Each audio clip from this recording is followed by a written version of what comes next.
80 teams came to Southern California with the shot at the hardware and a premier berth next year. 91 games later, PGF will crown a champion at the 16U Platinum Division. Oh, the team from Florida. So much pride. Unity Meadows Johnson, the winner of this year's PGF 16U Platinum National Championship.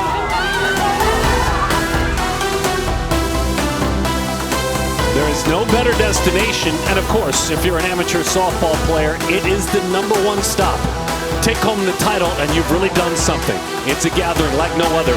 It's PGF 16U Platinum Division National Championship. Those were the banks of Huntington Beach. This is beautiful Irvine, California. Tennessee Mojo, the Valley Waves. They head up I-5 just a bit. You go into the San Fernando Valley. That's where they gather there. This, a chance to play on if you win this in the Premier Division. Hi there, welcome back to the ballpark. We're so glad to be back for this event. Amanda Freed, legend, Olympian, and of course a national champion. My name's Darren Sutton. Greetings.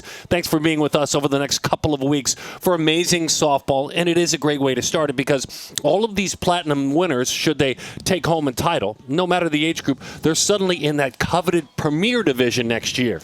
Well, and these teams fight hard all year long to get to these couple of weeks. This week here, the 16s, 18s, Platinums, what's at stake for them? I love that. I love the competition on the field. And it doesn't matter how they get here through the week, whether it's a clean road undefeated or you come through the loser's bracket. It's a grind. These teams have left it all out on the field, and they've got one more opportunity to take it home. By the way, we're like a month and a half from all of them hearing from college coaches. It's September 1st heading into their junior year, so there's a lot of fun kind of nerves. Keep that in mind as you watch this championship as well. Allow us to introduce you to all of the athletes on both teams. Let's pass the microphone on over to Cooper Perkins. Welcome, everybody, to Deanna Manning Stadium in the 2025 Premier Girls Tennis Pitch National Championships. This is the 16U Platinum National Title game between the visiting team Mojo Pardue and the home team Valley Waves. Let's introduce the athletes, beginning with Team Mojo Pardue. Coming off the bench today, number 5, Maddie White. Number 30, Isla Hughes. Number 37, Haley Mueller. For the starters, batting first in center field, Peyton Hector. Batting second in left field, Natalie Musser. At first and batting third, Kenzie White. The DP in the cleanup spot, Reagan Jordan. At shortstop, batting fifth, Crimson Calhoun. At third in the sixth spot, McKenna Miller. In right field, batting seventh, Brain Brewer. Batting eighth, the catcher, Hattie Graham. Batting ninth, the second baseman, Kennedy Hartman. And in the flex, the pitcher, Lily Pardue. Team Mojo Pardue is coached by assistants Riley White and Cliff White. Head coach is Michael Pardue. For the home team, the Valley Waves. Coming off the bench tonight, number 5, Presley Waters. Number 15, Sailor Platt. Number 17, Erica Innes. Number 47, L. Samuels. Batting the leadoff spot and playing second base, Penelope Yeomans. Batting second in left field, Liv Terrers. Batting third and playing third, Kayla Carpenter. Batting fourth and catching, Faith Goldfield. Batting fifth at first base, Lily Barrett. Batting sixth and pitching, Finley Suppan.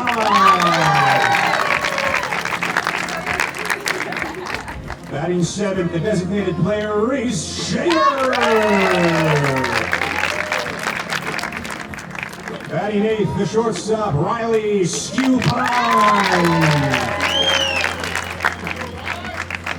Batting ninth in right field, Sophia Casella. The Flex in center field, Sakura Crone. The Valley Waves are coached by assistants Kevin Carpenter, Brian Casella, George Mano, Janelle Lindvall, and head coach Danny Platt.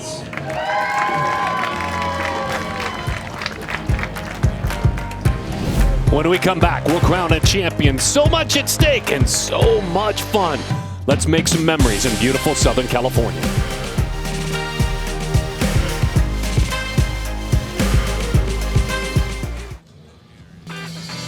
Deanna Manning Stadium. You've been here once, you've been here a million times if you're a fan of the sport, especially at the amateur level. And they're good-looking Southern California blue uniforms. The Valley Waves take the diamond, and an appropriate color for a team out of Tennessee. In that first base dugout, the Tennessee Mojo allow us to introduce you with Peyton Hector at the top, Natalie Musser, Mackenzie White, Reagan Jordan, Crimson Calhoun. It's McKenna Miller.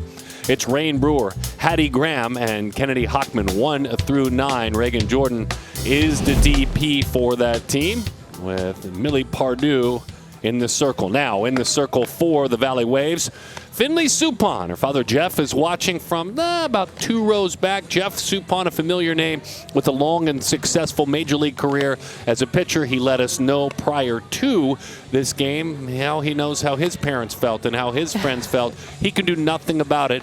And Finley, what makes her fun, and we'll talk about her in just a moment, is she's a 2028. So a baby on this team. Let's take a look at who's working behind her. Crone is the flex. She will play center field. She's got a great glove out there. Tersh and Casella flanker. Carpenter and Barrett on the infield. Goldfield does the catching. Scoopine and Yeomans up the middle. Tell us a little bit more about Finley Suppan. Well, you mentioned it. She's young, but she's no stranger to this tough competition. And she's got a nice little peel fastball, so you'll see it kind of tail down and hard. She'll complement that with a rise ball and a nice changeup. But There's what makes Dad, her so by the good, way. there he is. And he's got to be proud of her command. She's so good out there in the circle at hitting her spots. We're underway in 2025. The train has left the station. Let's do this for a couple of weeks. Man, these athletes have played hard all week long. Great energy all over Orange County, California. When they've had free time, they've hit the beach, they've hit Disney. As that one hits the inside corner. As she talked about being unafraid to spin it when she needs to.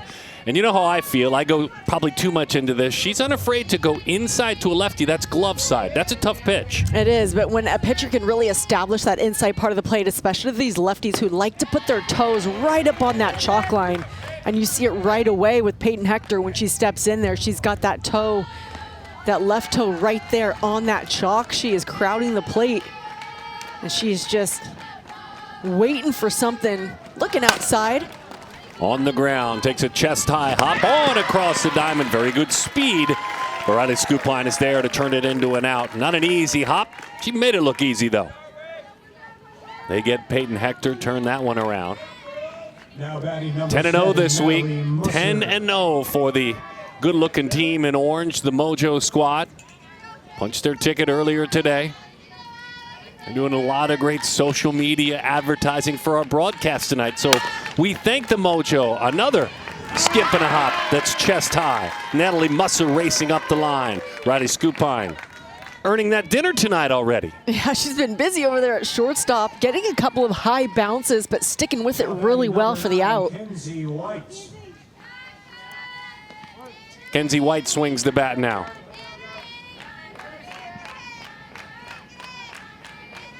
3 consecutive lefties to open this game up. And Mackenzie, her given name, who's out of Clarksville, Tennessee. 2027 grad, where she plays for Coach Brian Rush at Clarksville High School. This is a 4.0 student. 5 years she's played for this Mojo program. Another one on the ground. It stays fair. One step for Lily Barrett back to the bag. Dad was unafraid to pitch to contact and use his defense. Like father, like daughter. All right, you've knocked the nerves out just a little bit, Miss Suppan, with Dad in the stands. Let's take a look at the starting lineup to support her. With Penelope Yeomans, it's Tersh, Carpenter, Goldfield. We'll move quickly because they're waiting on us. Shaver, Skupine, Casella. And in the circle, her name is Millie Pardue. She's from Ashland City, Tennessee. Her dream school is the University of Kentucky. Look at those career numbers, by the way. She's already missed a bunch of bats for a 2027 as she zips that one just off the plate. 1-0 the count. I mean, that's crazy. You're just a couple of years into your high school journey. Yeah, high strikeout pitcher, lots of swing and misses because she's got a lot of really nice movement. That's what she hangs her hat on. She'll throw all sides, in, out. She'll go up with the rise, down with the drop. So when you've got that kind of spin movement and you can hit your locations and all quadrants, you're a pretty tough pitcher to hit. Dad Michael's the head coach. Her mom is Nikki. Her siblings are Harper and Xander. And she blows that one right by. 1-2 the count. Penelope Yeomans, number 99. The second baseman for this team. Slightly open stance. That one just off the plate. Pardue talking about leaning into the recruiting that's starting on September 1st. Instead, I went to a lot of camps. I've explored what colleges and coaches I'd like to play for in the future. And I stay consistent and solid on social media. Right back to the screen. That was a pretty swing. It's funny, a lot of these, and maybe in softball more than any sport, kudos to the elite players. They use X better than anybody in the world. They really do, and it's all the positive things, but it's a great tool for these athletes. They've gotten used to it. And she's one of them. Yeah, it's not something that I think that I would have been stellar at, but it's just kind of the name of our game right now. And you hear college coaches talking about it also, the importance of staying up to date on your social media, following the colleges, seeing what they're up to, and just really keeping up to date and consistent with all your online management. Yeah. I don't know. There's it's a lot marketing going on. yourself. Boy, what an at-bat. What an at-bat for Penelope Yeomans from Thousand Oaks, California. She's at Thousand Oaks High School. Heather Sofer is her head coach. She'd dream of places like Santa Barbara, San Diego State, Long Beach State, even Yale, some of her dream schools. That was a heck of an at-bat. Yeah, just protecting right there up on the chalk line. Did not even complete the swing. Didn't even really look like she wanted to swing. Stopped the barrel right at contact. But just punched it enough into right field. It's a great lead-off piece of hitting. Westlake High School's very own Olivia Liv Tersh looks out as her teammate steals second. She takes strike one. That's some really gutsy base running right out of the gate. And it's tough. Tersh lefty stays in there, shows bunt, pulls it back, and it almost is blinding for Graham to see Yeomans take off. Turns it over, misses outside. 1-1 the count to Liv. Bobby Kramer's her high school coach. This Valley Waves team, of course, Danny Platt. Janelle Lindvall, who had such a successful career as a player. A lot of Lindvalls in college. Diving attempt, unable to make the play. Peyton Hector hustling to third. A collision right around that third base bag, and hopefully Yeomans is okay. Looked like she kind of squared up shoulder to shoulder with McKenna Miller. Good effort in center field, though. Let's not overlook that by Peyton Hector.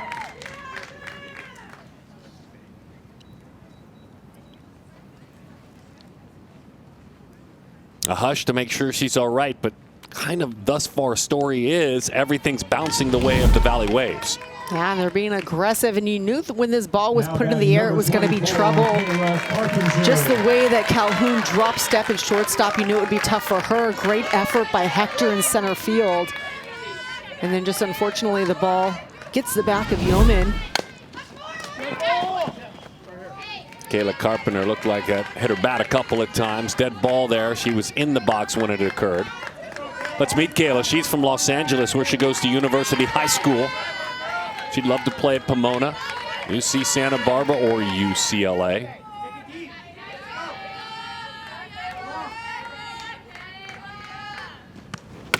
Good pitch, riding up and in.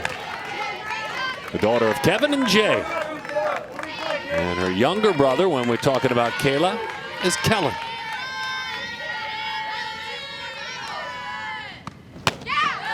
Just outside, good take. You can already see the way that Pardue mixes her pitches, coming high and tight and then going right to that drop down and away. That's a tough adjustment to make as a hitter. 3-hole hitter with a big opportunity. Boy, that's an eye. Pitcher's pitch there. She's curious where it was, and Hattie Graham says, you know what, they told me is a little bit up.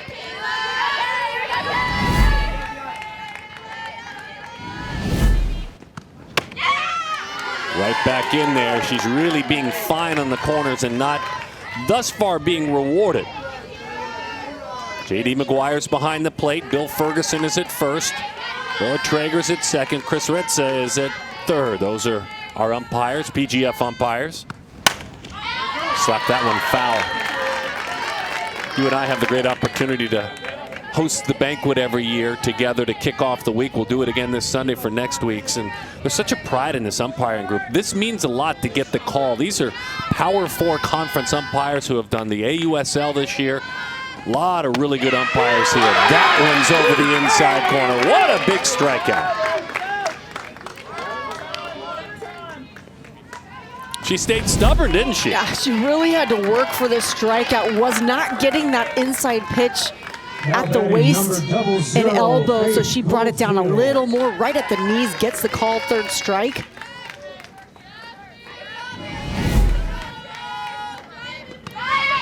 To the backstop it goes, but a favorable bounce.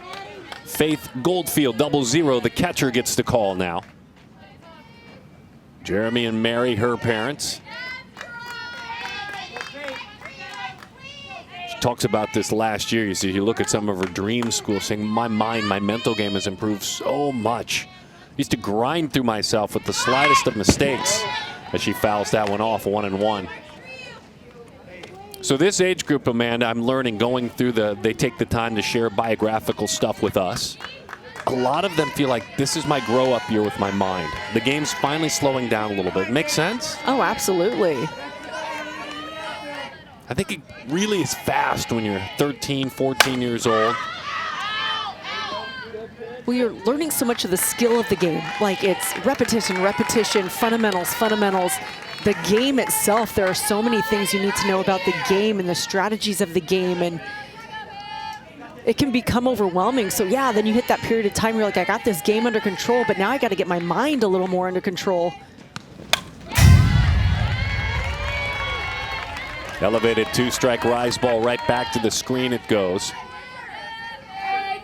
All eyes on Goldfield when she's not in the ballpark. She's a future journalist, quite possibly. She's the sports editor of the yearbook. She's the editor-in-chief of everything they do on campus, and she can hit. That one's a line drive foul.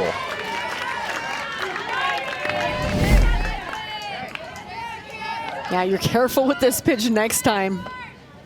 It's just an absolute rope foul. Gets the hands through, squares up. But Goldfield gets around it. She sped her up. Let's see if she slows her down. And she elevated, maybe something soft down. Let's work along with Pardue. Same pitch. It looked like as she shakes that hand, it might have skipped down the bat a bit and got a piece of that hand and those fingers. Yeah, for a minute there, it looks like maybe it hit her, but she's not going anywhere. No, right on that top hand. Takes that one outside. There's the pitch I thought we'd see in the last pitch. It's a good pitch. She was not interested at all, though. But I like how she didn't shy away from that up and in after a hard foul ball. She went further in and tight before going to that outside pitch. Inside corner. Runners still standing at second and third. Back-to-back backwards Ks, huge strikeouts. I mean, that would just be incredible if Pardue was able to get herself out of this situation. A couple of back-to-back looking strikeouts on a similar pitch. That screwball inside corner just freezing the hitters. And again, she's kind of tapped that door open. As she goes back in there, doesn't get the call that time. It's been a bit of a dance watching her learn J.D. McGuire's zone and also nudging J.D. just a little bit. I need some of those. It's to her credit to not just shrink and go for another part of the strike zone. That's outside. 2-0 the count to Lily Barrett, the first baseman. Lily, Westlake High School, Cal Poly San Luis Obispo, Carnegie Mellon, or Virginia, some of her dream schools. She also is trending and tracking someday to be the valedictorian. That's one of her big goals. That's pretty cool. She's a 2026, so she is heading into what will be the final run at things. Amber and Marcus, her parents.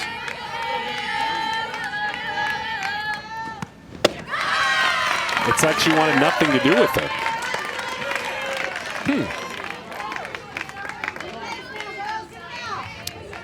Yeah, it'll take a little conference from her team. You go from two really well-fought battles to get a couple of looking strikeouts and then a 4-pitch walk to Barrett. Loads the bases. I mean, silver lining is now you've got to play at any base. You just want a little ground ball, step on a base for a force out. But now there's no room on the bases. All right, Finley, middle of the box, right-handed hitter, ready to roll. Bases full. Chases. Curveball up and away. Good side-to-side spin on that one, 0-1. We talked about Dad Jeff, the career he had. Her mom, of course, who kept the home fires burning for a majority of her young life. Dana. Younger brother is Brody. He's 13. 1-1.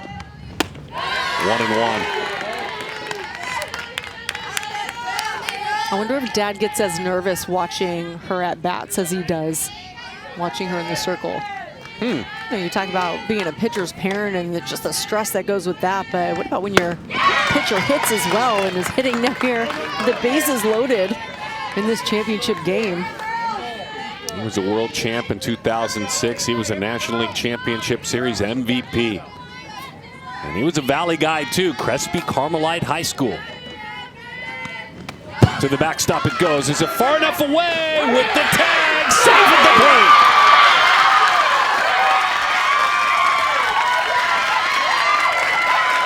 Like a thief in the night, Penelope was gone. You gotta do that with 2 outs, right? I was thinking the same thing. Coach was playing it a little bit safe on third base with that wall behind. The ball was having some favorable hops, but not with 2 outs. Maybe one of your last opportunities to get a run across. Great heads-up base running by Yeomans. And a really good call by J.D. McGuire right on top of it. Is there another run to be had? There is. Boy, you talk about having things unravel just a bit. You go back-to-back strikeouts of Carpenter and Goldfield, and you're feeling it. And all of a sudden, 4 straight to Lily Barrett and a walk, and then back-to-back wild pitches.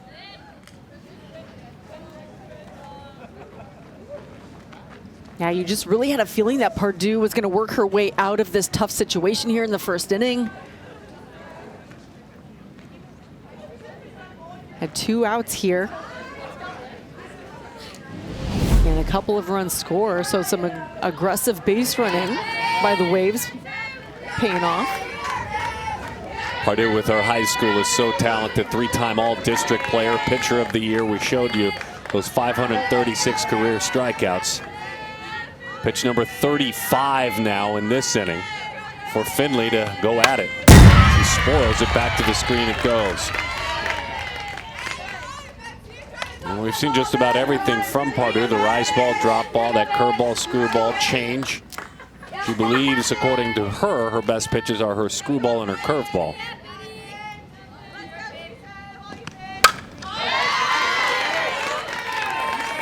Oh, we've definitely seen that screwball and what it can do to hitters when you set it up correctly. That rise ball up and in as well, and then nice complimenting down and out pitch.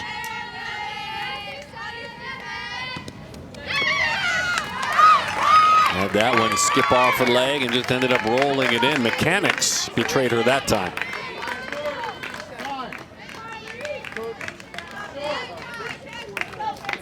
Presley Waters will trot out. She will run. She's at Westlake High School. This is a 2026 as well. Good opportunity for Presley to show that speed. 4.5 GPA in the classroom. Now batting number 3, Reese Shaver. I feel like we're watching kind of two different pitchers. A little bit of Jacqueline Hyde. And like looking back at the early parts, like Yeomans didn't hit it hard. Tersch didn't hit it hard. They both had some good breaks. He actually hasn't given up a hard hit softball. Reese Shaver, the DP now. It's got to be frustrating. Goes right back to work. Reese makes her home in Camarillo, beautiful part of California. That's kind of a little bit further north of that Thousand Oaks, San Fernando Valley, north of all that. Beautiful over there. She's at Camarillo High School. Nicole Pinedo coaches her high school.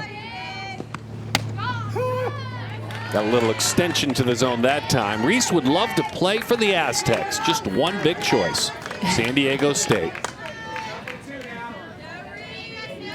Jamie and Carrie, her parents. 0-2. Why not?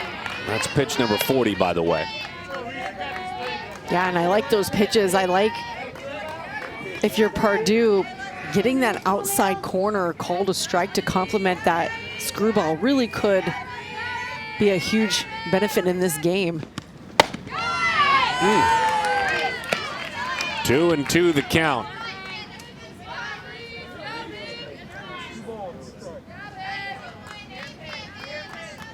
Yeah, Pardue asking where that pitch is. Hit a couple of nice outside corners, tries to go for that in. Runner takes off, tries to draw a throw. Nothing doing there. Presley Waters steals it.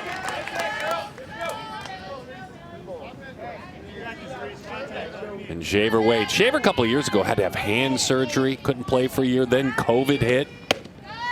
She takes right down the middle on 3-2. Good pitch that time. Hands on hips.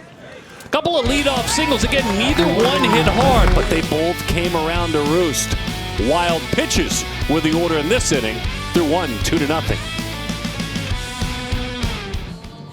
Well, this Tennessee Mojo program, Michael Pardue, it's been a fun run for them. This is such a great program. They've got nationally 113 teams in 18 states. They've got more than 300 college commits during their time in building what has become a real household name. This is their road, too. Both these teams undefeated. You can see the close calls. Ask the Watson Wolfpack. They know all about them. Otherwise, a pretty nice walk in the park. But, I mean, you and I have been around this space for a decade plus, and it's been our honor to be here. And this is now a name we say all the time, Tennessee Mojo, in these championship games. Yeah, we see the Mojo here represented up and down the different age groups year after year. So it is fun to have that kind of that staple team. And then you've got a team like the Waves who are making their first appearance on this big stage. A team that's not new, but doesn't have the amount of teams that maybe an organization like the Mojo has yet.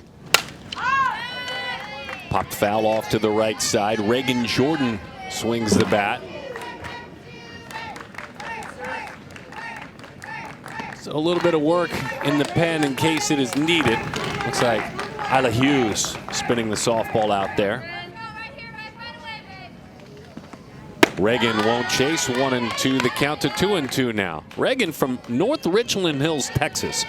She's at Birdville High School.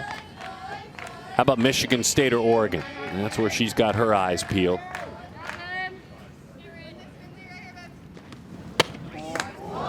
Tried to frame that one up, did Faith Goldfield.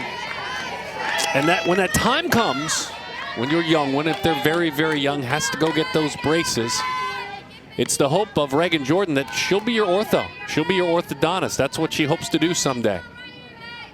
Get her doctorate, become an orthodontist. If she pops that one foul.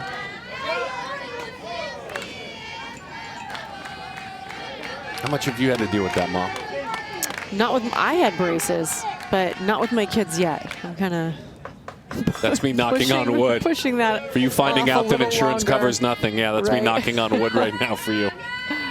3-2. What a change up. That's hard to stay back on that pitch. That's a good looking pitch from Finley Suppan there. And especially gutsy with the 3-2 count. Well, yeah, that shows you the type of confidence she has in that pitch. And yet we haven't seen it that much in this game. But she hasn't thrown a lot of pitches up to this point.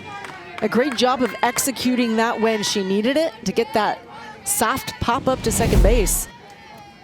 That was such an incredible look of a hitter trying and trying to stay back. The foot got down, right? And that's where she wanted to be, but it was so hard. You could see those hands hesitate and hesitate. And then by the time you swing, as Crimson Calhoun jumps ahead in the count, there's not a lot of oomph behind it. Just up above the strike zone, 2-0 the count to Crimson Calhoun. Thompson High School from Tuscaloosa, Alabama. Line Drive Media ranking her 14th if you look at some recent rankings. She's at 2028. So a very young player playing in this event. Good in the classroom. Crimson, 4.4 GPA.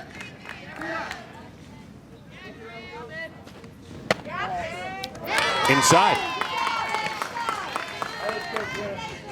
Just kind of irritatingly patient. If I'm Suppan, I'm like, what do you want? That's a great at bat. I agree. Those pitches weren't missing by much, but Calhoun just not even thinking about him. She's an excellent base runner, though, so her job is to get on base and cause a little chaos. All right, North Canton, Ohio is represented, and Kenna Miller as she takes strike one. The Ohioan is at Lake High School. She would love to play for Liberty someday. 4.2 GPA.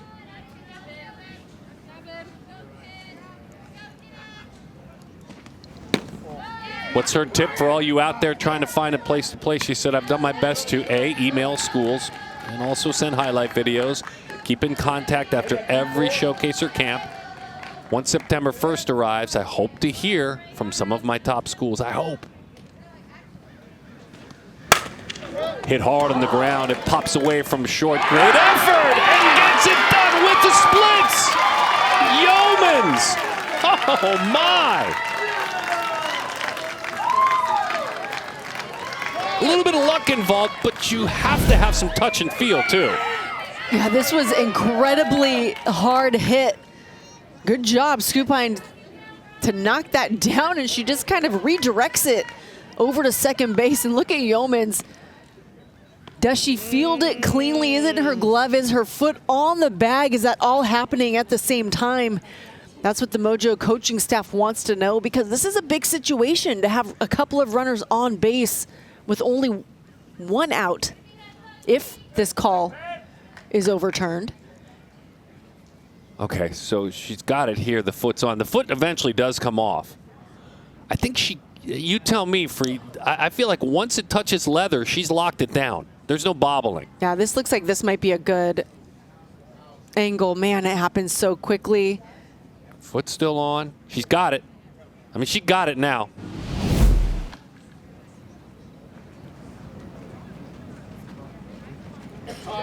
Are they going to take a look? All right, here we go. We're gonna. That's in play. You know, get to what makes this event so special in our coverage and the investment in the coverage. Reviewable plays, foul, fair balls, obviously home runs. Did it leave the field, ground rule double, or a homer, foul tip? All scoring plays, all force and tag plays, which, of course, there's a force play there, hit by pitch. Spectator interference, malicious flagrant contact. There's your list of reviewable plays. And so now we'll continue to get a look at this a couple of times. Those were my thoughts, but you folks are watching streaming on ESPN Plus, and you know, you may have a larger TV than us. It just looks like she managed to pull it off.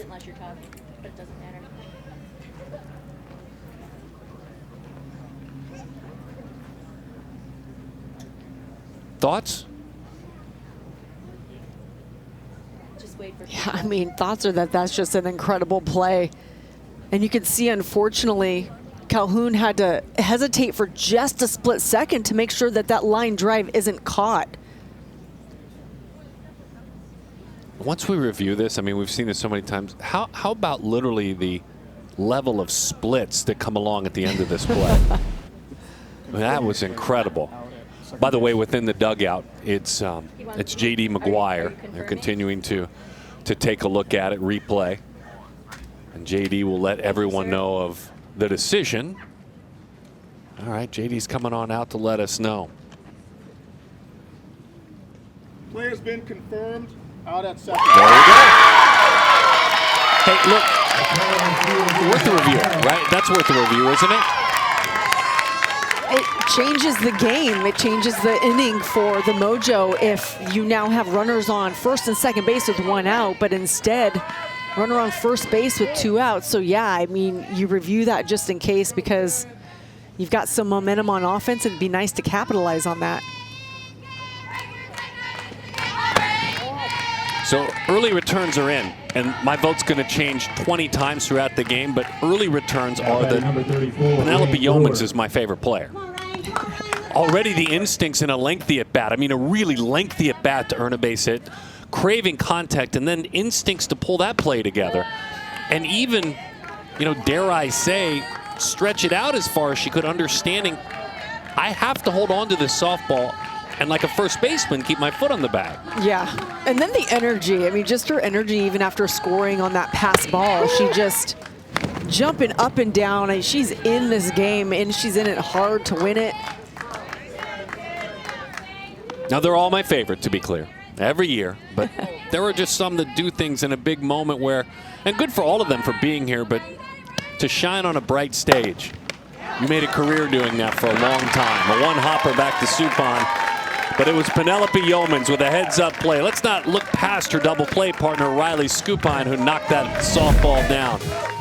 A ridiculous play in what has been a fun championship game thus far.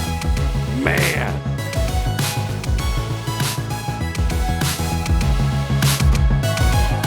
Valley Waves on top, a couple to nothing. Mojo, Pardue, and in the circle, Millie Pardue goes back to work. First one is bunted foul. That's shortstop Riley Skupine, who's been really involved in this game thus far. She makes her home in Calabasas, California, Oak Park High School for Casey Preston. That's where she does her best work outside of the classroom, and her work is good. You can see some of those schools that have high academic standards.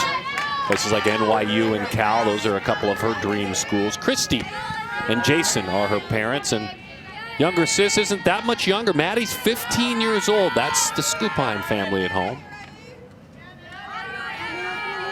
Also plays soccer at a high level, flag football. Good 0-2 pitch.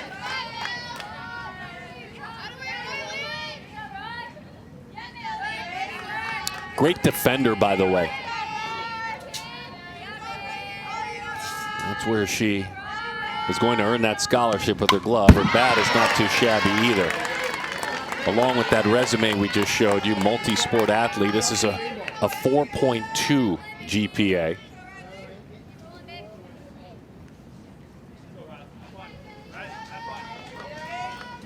Yeah, it's what's really fun to talk about this team, and we talked to one of their coaches, Janelle Lindvall, before the game. And you've known Janelle a long time, haven't you?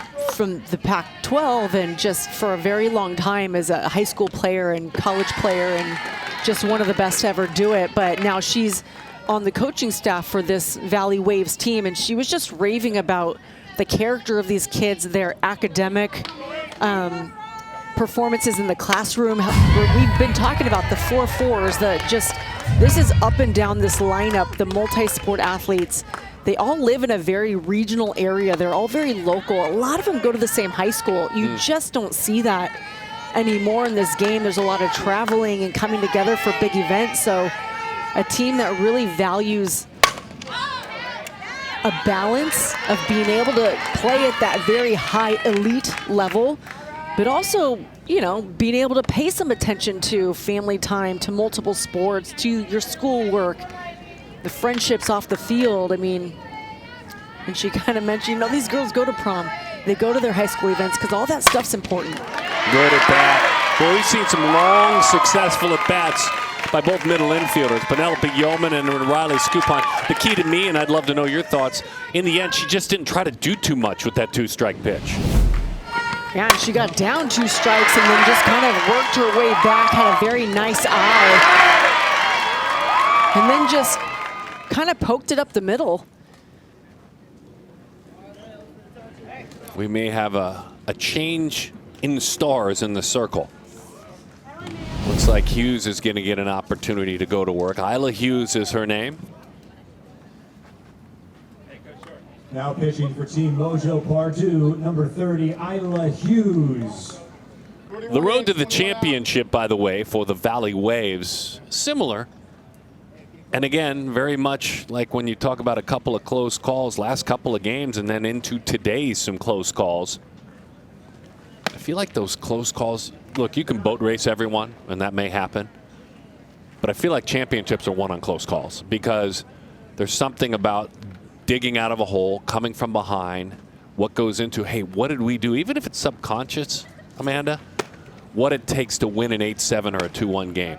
You know, when if you lose, you're done. Oh, absolutely. Just what it puts on you if you're in the circle playing with just that 1-run lead, or if you're in the field playing behind your pitcher with that 1-run lead. And you're right, what it takes to kind of persevere through that. Or if you're on the bottom side to come back and get that lead. But yeah, I think that those have to be thrown into these championship type runs. Lincolnville High School, Lincoln View, I should say, High School from Middle Point, Ohio, as she works in the circle now, a 2028. Still in the early stages of understanding what recruiting is going to look like, communicating with some coaches, going to camps. As I get closer to my big year, Tricia and Chris are her parents. This is a great opportunity for her to just kind of stop it right now. You know, I think a different look. That doesn't mean that we won't see Pardue again later in this game. Probably will, with what she's accomplished. They're going to make her do some work defensively, and it's done well. Pouncing on it, Kenzie White. And a nice job hustling over to the bag, Kennedy Hoffman. Pretty bunt, though. That moves the runner into scoring position. That's nice to do at the bottom of the order. Playing for that extra run. Now batting number 99, Penelope Sacrificing Yeoman. her at bat to move a runner over 60 feet. Nice play by White at first base to take it from her pitcher. Yeoman's ready to roll. She picked up a single in her first at bat. Screwball hits the inside corner for strike 1. A lot of AP classes when she goes back to school at Thousand Oaks High School. She's never made a B in an AP class. I know that's alphabet soup, but you know what I mean. Taking third, head first slide, throw errant. The plate quickly right behind by Natalie Musser. Hattie Graham's throw just hit a little bit high through the hands of McKenna Miller. Riley with the stolen base. Now you can see another just gutsy heads up, base running, base stealing batter in the box, holding your ground, blinding the catcher for just a second so your runner can get a head start. Safety squeeze that time as she squares around.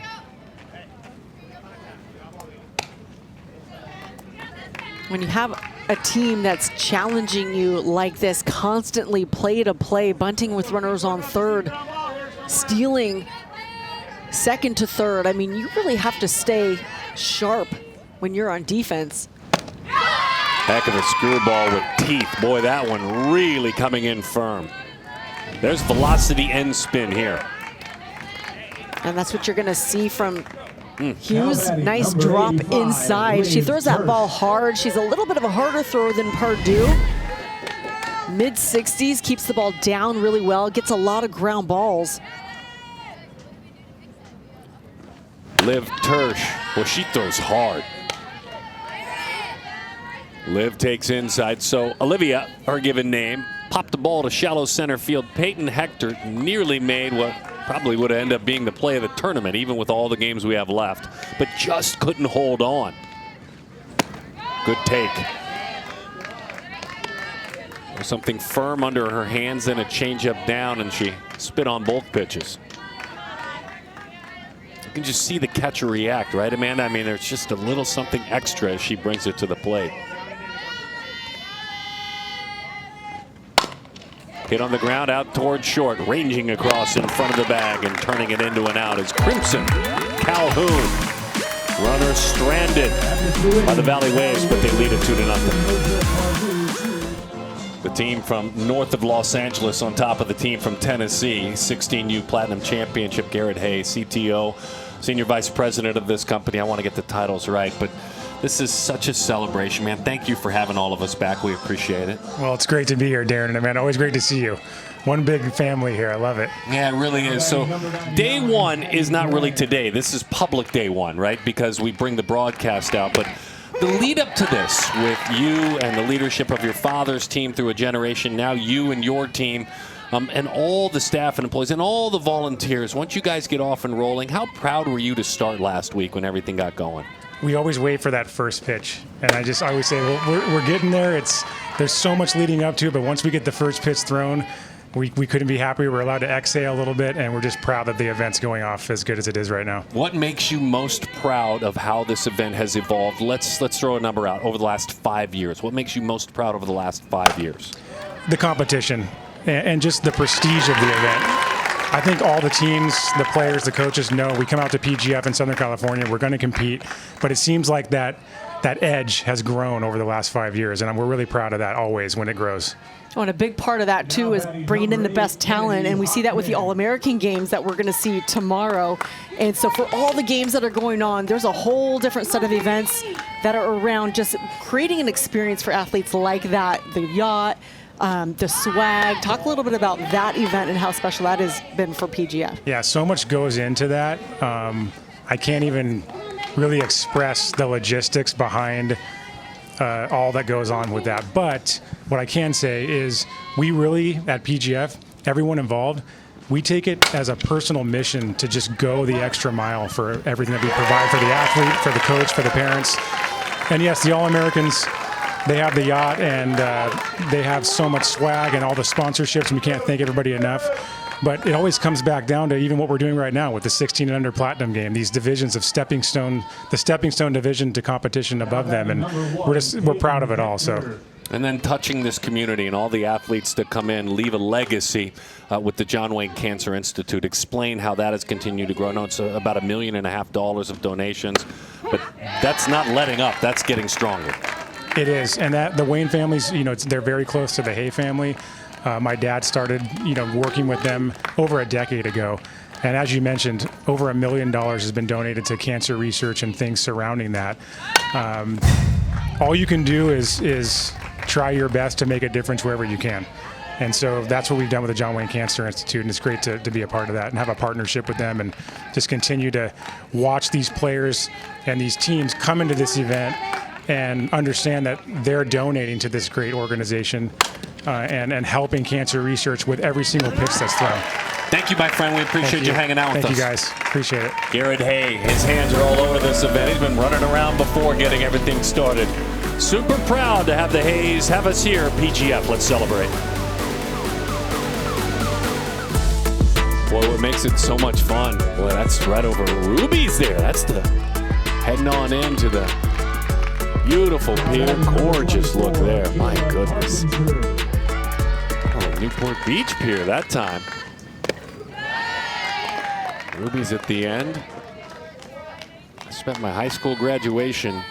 I don't even know if they had lights back then or electricity, with my legs hanging off the end of the Newport Beach Pier at the end of the night. That's a Southern California thing. Amanda graduated like 20 years after I did then. I'm telling you, there are some teeth attached to the softball when Hughes goes to work. Right up under the hands with some bite to Kayla Carpenter. She struck out looking. Put a heck of an at-bat on Pardue, but Pardue got her over that inside part of the plate. She hovers those hands over the plate so they come back in there 1-2.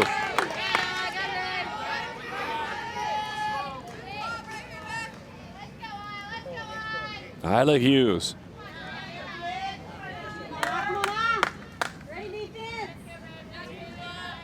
1-2 the count on KK. Blew it right by her. Now you could definitely see a different approach with Hughes in the circle. She's a powerful down ball pitcher, and you could see the spin on that ball in the late break.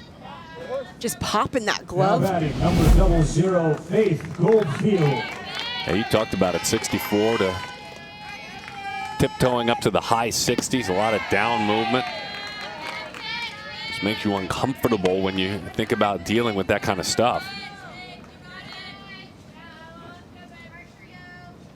Hughes, as we mentioned earlier, an Ohioan from Middle Point, Ohio. She'd like to win a state championship with Lincoln View next year. As that one shot foul.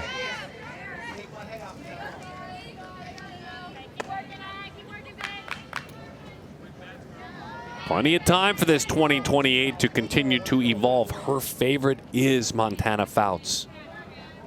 She is, her pitching coach is Tim Fouts' daughter, so she works with Tim Fouts. As she talks about Montana, that one's lifted foul, and she says, and I quote, "I can always learn from her mechanics and how she plays her game. From watching her, you can see how important it is to be selfless and play for the team." She says this year, Freed, where she's grown the most is command. Not as much mental, but just command, which is mental. Oh gosh, it's so mental, and that's what I was talking a little bit about. She's, I don't want to say not refined in her pitching, but you could see she's learning to be really, really good on those corners, but her speed, you can tell, has probably gotten her through a lot of games, that speed and movement. And once she really dials in those corners like she is, especially with that drop inside that we've seen so far, she's going to be deadly. Patiently grinding through it, 3-2 the count. In her freshman year, she was Northwest Conference Player of the Year. She was first team All-Northwest District, first team All-Ohio, and broke the single season school strikeout record, all as a freshman. Screwball swung right through that one. It was heavy at the plate, turned into an out. Nice job getting into foul territory on the extension for the bag. Hattie Graham stuck with it. And again, another pitch that just was electric. Yeah, Graham's been working hard back there behind the plate, adjusting from pitcher to pitcher. This is a great pitch. Just gets off the end of her glove, but she knows she's got to get up quickly, creates the throwing lane outside that orange bag. 1-0 the count to Lily Barrett, who walked back in the first inning.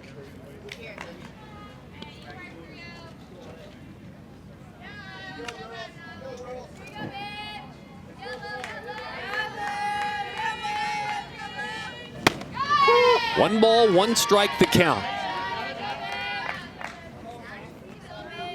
Played up when she was younger, as she works in the circle now. Had a late start playing travel ball. Had only played for a year or so at the 12U age group. As that one's inside. Did it get her foot? Nah, nearly did.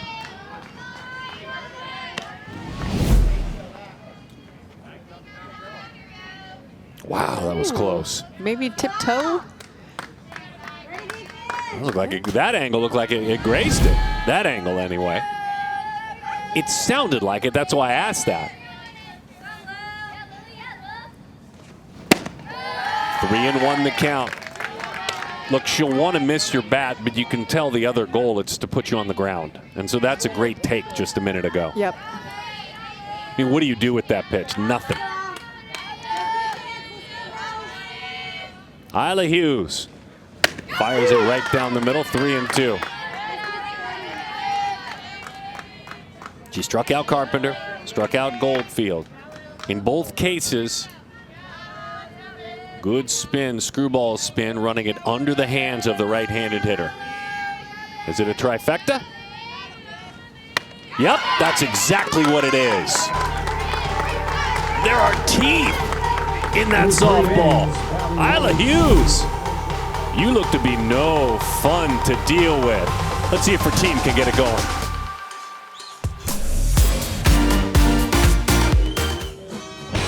And Finley Supon just using her command, hitting her spots and getting ground balls. 6 of them on the ground. great performances so far. Skupine at shortstop doing a job behind Supon. Little ground balls all in the infield. Nothing given up for the Mojo, who just continues to put that ball on the ground. You've got to feel good if you're Supon, doing what you're doing right now, putting your team in a really good position. 2 runs up and cruising here in the 4th. Yeah, just strike throwing, right? I mean, just flat out strike throwing. Understanding those 2 runs, it appears that she plans to have them hold up just fine. And certainly it's fun to watch her work. Janelle Lindvall is joining us downstairs, by the way. Janelle, thanks for being with us. We really appreciate it. Of course, happy to be here. So it's interesting when we see just a couple of runs, you see things change a little bit for Finley. Yeah. She goes to work, and obviously she may be the same as nothing, but is there anything more fun than watching one of your pitchers just throw the heck out of strikes when her team gets her a few runs? Totally. It's funny because a lot of these girls haven't played in this setting yet, and a couple of them were nervous before the game, but she seemed to get comfortable really quick, and she's throwing a great game, doing what she does, so it's fun to watch her. Oh, I don't think you guys are looking very nervous, especially on the bases. I'm digging the aggressive base running and just what you're doing to generate runs. I mean, how fun is that? That's got to be a part of this team's game plan, right? Totally. This team is a lot of fun, even though they admit they have nerves. They're human. If you're around them in the dugout, they're fun energy, loose energy. They're always having a good time. I love Coach Danny's nuts. We love him. You did see some squeeze calls with 3 of 4 hitters. Not really your orthodox play calls sometimes, but you're right. He's keeping them on their toes. I'm a fan to get on the board as early as possible. We found a way to do that. So this girl's throwing a great game. We got to figure out how to get her drop ball and hit that. Yeah, she's nasty. I mean, that she's is throwing a great game yuck. So real quickly, I know we're not supposed to have favorite players, but mine's 99. Like watching the instincts of Penelope Yeomans. Can you explain who she is? Because she's fun. Penelope is a fun little player. We like fierce, sassy, fierce comes to mind when I think of Penelope. That's why I love having her lead off. She kind of sets the tone for our team.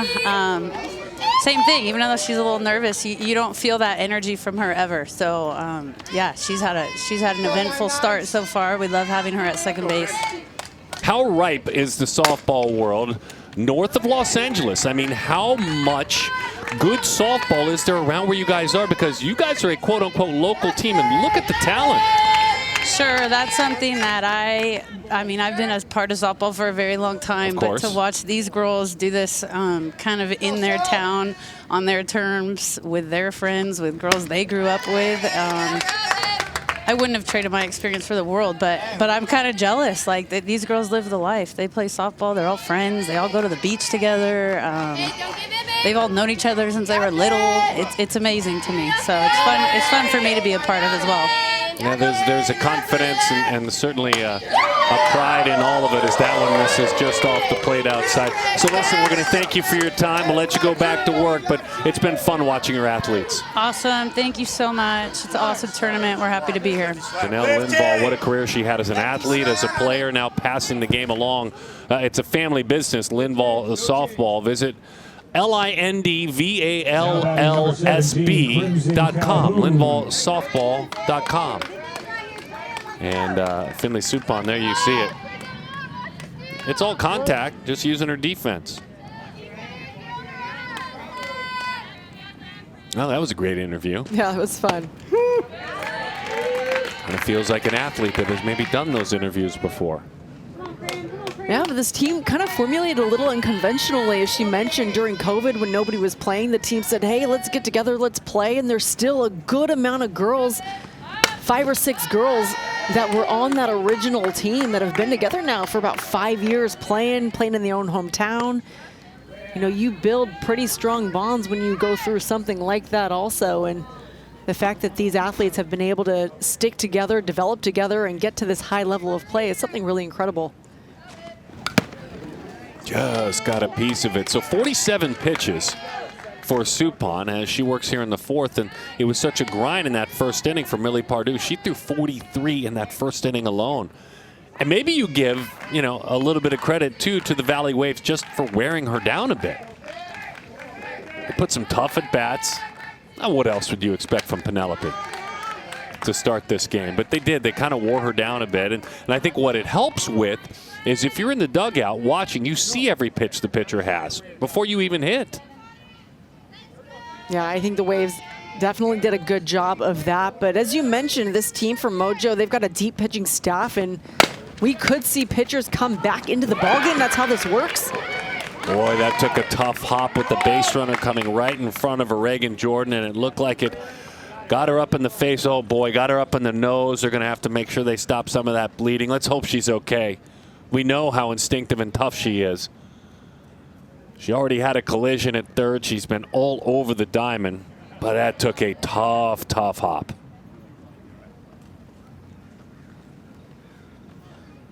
And it looked like good, clean base running. It's what you're supposed to do. But whenever that hop is coming and Jordan's running right by, it's tough to see the ball here. Yeah, it takes that in-between hop just as the base runner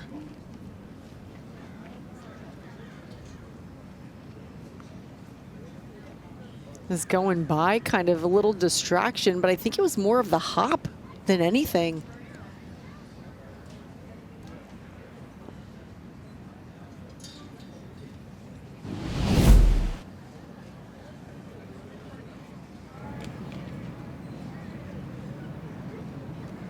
Her double play partner Scoopine comes to the circle to gather with mates. I think the main thing for her to stay in the game here is, and they get, and I'm sure it's going to be uncomfortable. She'll feel it even more so the next day, but make sure that it stops bleeding. She's always been like bubble.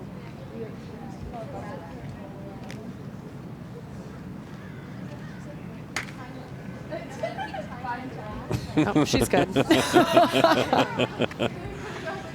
think she basically said, can I have a little something put on my hands to get this blood off my hands? I think that's what she's asking for there. She'll wipe it on her uniform. And I'm glad they were able to get it to stop bleeding.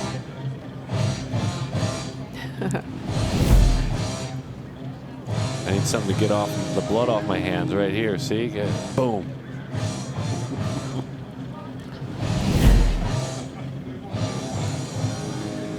The word was sassy, right? Isn't that the word that Janelle used? Yeah, sassy, stubborn. Well, those are all compliments in my world. Absolutely. This is not the type of athlete that's going to be wanting to come out of this ball game. She made a heck of a stretch earlier. She had a great at bat. She had a ball ricochet off her shortstop, raced to the bag, picked it up, and then just did the splits and turned that into a force out earlier. Very instinctual play. Now, with that being said, it's a 2-0 game. There are 2 outs. This is a big, big chance for McKenna Miller. A walk and a bad hop, and something's cooking for Tennessee. And obviously with Supon, you know, understanding in that other dugout, Isla Hughes looks unhittable so far. So if you're McKenna Miller, you think to yourself, let's get one here. Let's make it interesting.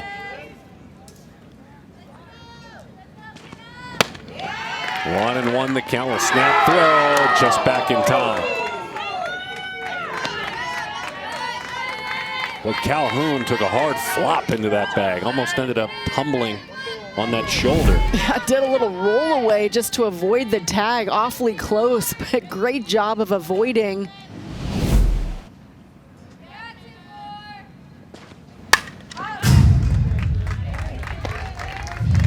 One and two the count. Miller reached on a fielder's choice back in the second inning. It was that unique play that Yeomans made, and she was stranded.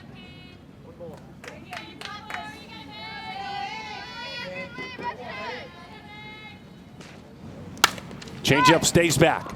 Spins right around the bag. On to first. Turned into an out. Another big stretch, this time by Lily Barrett. Riley Scoopine turns that one into an out. A changeup and a heck of a pitch. Finley Supon has yet to strike out a batter. It doesn't matter. Uncomfortable contact and stretches like that. Finley Supon leads it off. It's our pleasure to talk with Mike Pardue, who has led this Mojo team to an undefeated run. Mike, thanks for being with us for one moment. We appreciate it. Thank you, sir. Well, you guys are right here. I mean, this is one of those unique games where a couple of runs and, you know, some good contact early, some wild pitches, and you guys are right here. And especially, I feel like with who Isla Hughes is as a pitcher, you always want to be up, but you have to feel like you're knocking on the door winning this thing. Yes, sir. Just the little things. We need to get some base runners on and be able to string some hits together right now. Tell us a little bit about Isla, because I know she's a 28. You know, she shared some thoughts with us. You did too, but I'd love for our viewers to hear your thoughts. It's wicked stuff, Coach. Yes, sir, it is. She throws basically just a two-seam fastball. It's got some just nasty break going down on it, and right there was a changeup, so we've been trying to kind of work that in, and then she's worked a drop ball and a curve ball in as well. So it's a lot of really good weak ground balls that she works through, and she's got some good chase pitches today.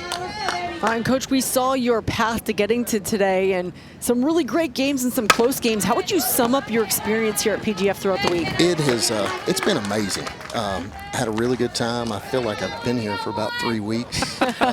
This has been maybe the longest week of my life, it feels like. But other than that, it's great. I love this tournament. I love how they run it. The 7 innings is great.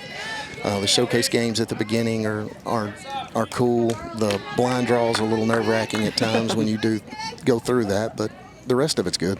Yeah, that's why we closed the bar early before that blind draw. We don't want people getting too upset. Hey, listen, for you, speak on behalf of the Mojo program. We were bragging on all the successes that this program has had as it's grown, but, you know, you as a key coach for this program on a global scale, speak on behalf of the Mojo program, please. I really can't say enough about what Brooks has built. And then you look at how he's done things and how he empowers his coaches and lets us kind of just be competitive and be ourselves and kind of done everything in the image of what he built originally. And man, it's a great organization to be a part of. Really like everything he's got. We've got some board members up in the stands right now that's here to support us, and that's really all you're looking for with this. No, absolutely, and it seems like your family's obviously the support you have, traveling stuff. You have quite a geographically diverse team. That's got to be great for your athletes to know somebody from somewhere else. You know what I mean? Yes, sir. We've got people from Oklahoma and Texas and Ohio, Alabama, and kind of everywhere in between. It's the team's kind of been put together, honestly, through friendships of girls on other teams and girls trying to find the right fit. And us honestly just being that fit. You're picking it out there with Miller and Calhoun so far. A couple of nice plays. Absolutely. I like to see the ball in the infield. So I'm going to let you go with this. Okay. I dig your hat. Like, can I let you go with like that? That hat is really a cool hat. It's got some games in it, doesn't it? It's my wife told me that I had to trade my old one in because it was tearing apart at the seams, and I think I'll probably have to retire this one this year too. So I'm a little rough on things. That's a good hat, Coach. I mean, that's you got the hat. I love the look. You have the I've been in California for a week beard going. I mean, that's a man who's given his whole self to this team this week. Well, 25 years working on the fire department, and I don't have to shave this week, so nice. I am not going to. Well, thanks for keeping everyone safe in your community. We appreciate that work for sure. Thanks, sir. We really do. Thank you, Coach. Appreciate it. That's awesome. That's a great hat. Yeah, these interviews are so fun. And, you know, he talks about the organization and how supportive they are, but I would imagine they don't say yes to every coach who wants to start a Mojo team, because you think about all the different Mojo teams that we have seen come through PGF, and it's not just one name here at every age division. It's the Mojo organization. They find great coaches, great talent that is developed, and they're able to get here at a number of different levels. So, Coach doing a great job. Yeah, see that hat there, that's, I don't know. Too new? It's just, I mean, it's spectacular. It's pristine. He looks like he's ready to board a cruise ship with that hat on. Just take off on a vacation. That doesn't look like you're ready to board a cruise ship. Yeah, you're getting ready to go to, you know, country music concert. Right there, he's got the Mai Tai in his hand. He's up on the top deck already dancing. Not that hat on the left. I'll reel it back in.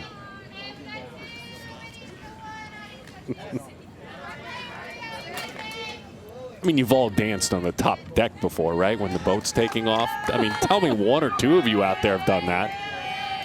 Maybe ordered that beverage a little bit too early. As that one's rolled foul.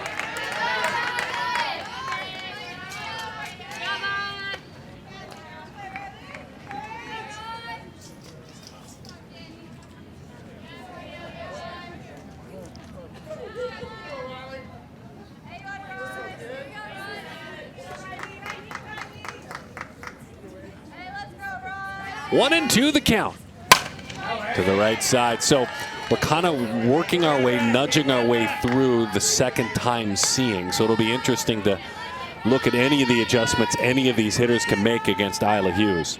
Yeah, I think Skupine's the last one to see Hughes out there in the circle for the first time and just putting up a pretty nice at bat.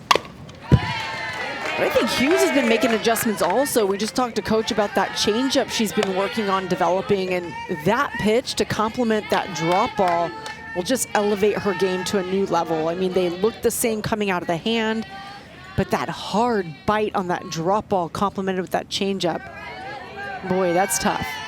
The 1-2. Extends that hands, and the bat follows with it, and it's dumped into shallow left center field. Well, you look at Yeomans and Tersch, and then you look at Skupine twice. It's only been about contact, right?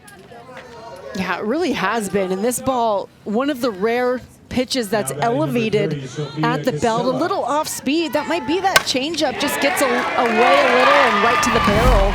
Skupine, good job of getting on base. Sophia Casella, it's her turn now.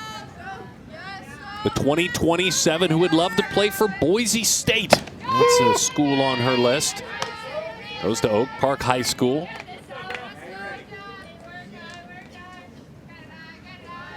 Brian and Cindy, her parents.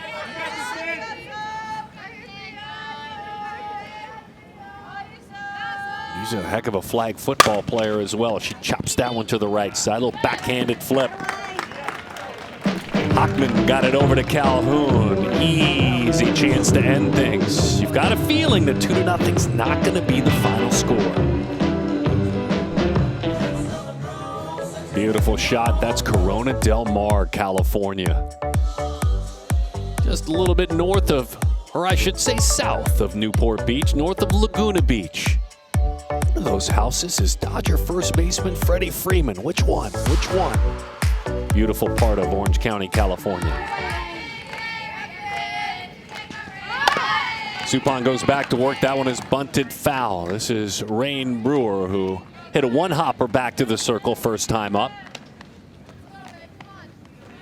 And for the Valley Waves, it was a fall that saw them play well in a PGF qualifier, that Surf City Showcase right here, and then went to Arizona, played in the PGF Arizona Last Blast in early January, all to prepare for this event. And boy, have they showed out.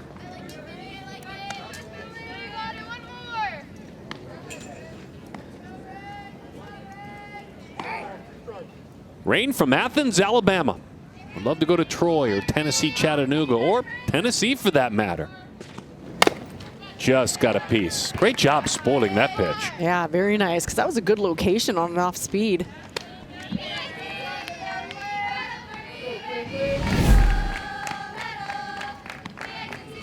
Taking just a little bit off of that. Great location, about a ball and a half, 2 balls off the plate. 0-2 the count on Brewer. Outside, then inside.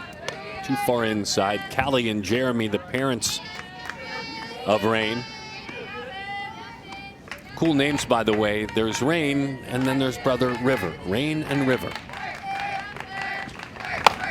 Pulls the hands in. That one hugs the line. Just foul.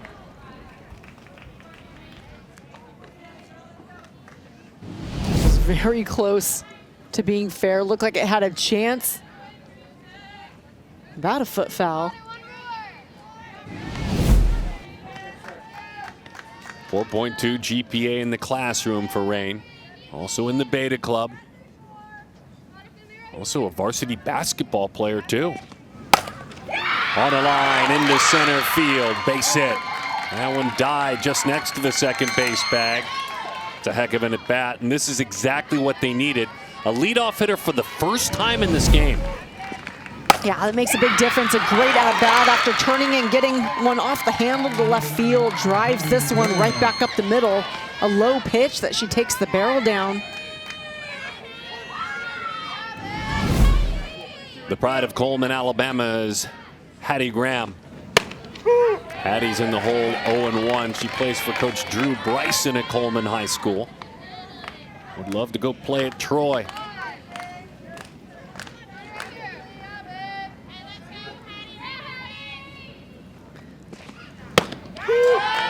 0-2 the As a matter of fact, she's hoping September 1st to receive her first D1 offer from Coach Eric Newell at Troy. Been to a lot of camps, but that's the one that's in her sights. I guess it helps. I mean, it's wonderful to be surprised by a school. It helps to, as you get closer to September 1, to have choices like she has. Right. Yeah.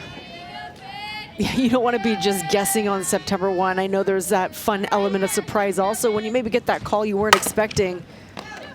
Out toward third. Nice job hustling to the bag. Feeding her there was Kayla Carpenter, reaching on a fielder's choice. There's surprises, though. I'm sure you mentor so many young athletes. There's surprises I never thought I'd hear from this school.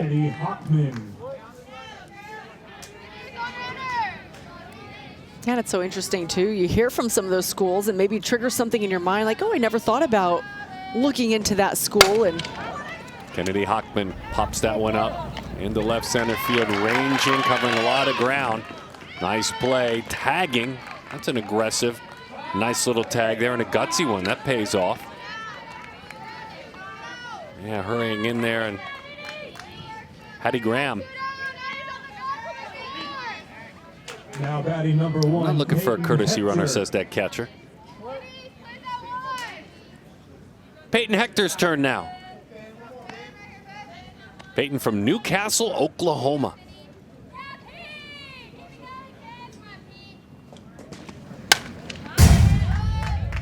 Wants to be All-State. Would love to make a run at being the Gatorade Player of the Year in Oklahoma. Wants to pursue a law degree as she grows older and starts going to college, and then also wants to graduate high school as the valedictorian. Drops down a bunt. This is going to be a tough play. Suppan turns it into an out. Continuing to beat up that strike zone, letting her defense do the work. Spitting a shutout. Finley Suppan. Longtime Major League pitcher. How does he watch his daughter pitch? He journals. And I'm not sure if he was a journaler when he played, but they talk about the career Jeff Suppan had. This is a guy that won 140 games. This is a pitcher that made 450 Major League appearances. With the quick reminder, they don't hand those jobs out. And every single year you've got to earn another opportunity. So tip of the cap to the career he had, but he's nervous as can be now. She's the calm one.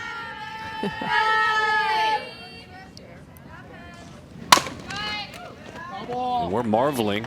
A great deal of our production team is leading the way in the Brewers' production on a day-to-day basis. They bring their skills out here, and we're lucky, led by John Walsh, but they were around watching Suppan work.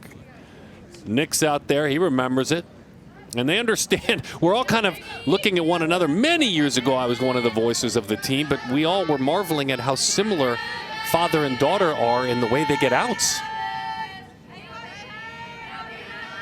It's fun. Boy, and that's fun to watch her pitch, too. Isn't it funny? So it was just described as a simple two-seam, and she just lets it go. And it seems like half the time that she's not quite sure what it's going to do. yeah.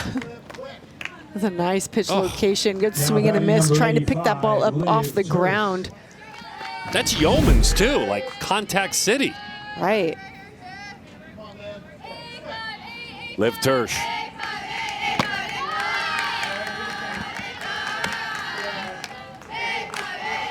Well, we're enjoying having this on ESPN Plus. I certainly am looking forward to how many times a college coach finds a way to go watch Isla Hughes work, because I think they're definitely going to help the views of a game like this.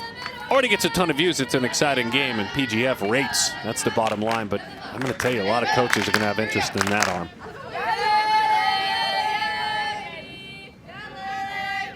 A 20-28 in the circle. Zips it over the outside corner, 2-1. I was thinking that same thing. A lot of coaches might be drawn to this game just because of the talent that they're going to be able to contact in the near future, and then their eyes are going to turn to Hughes out there in the circle, if they haven't already. There's a good example of stuff. Hitters count, 2-1. Pitch starts right down the middle. Hitter nowhere close to it by the time they swung. Heavy. It's supposed to be in the hitter's favor. That swing didn't look like it. That's just pure stuff. 2-2. On it that time, though. Base hit right field. Came right back at her. It was firm. That one flattened out a little bit.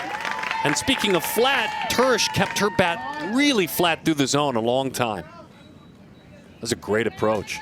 Yeah, and that's the biggest difference in those two pitches. The one goes knee to top of the toes. This one hangs right there above the knee, thigh high, and Turish just able to keep the barrel level, turn on it.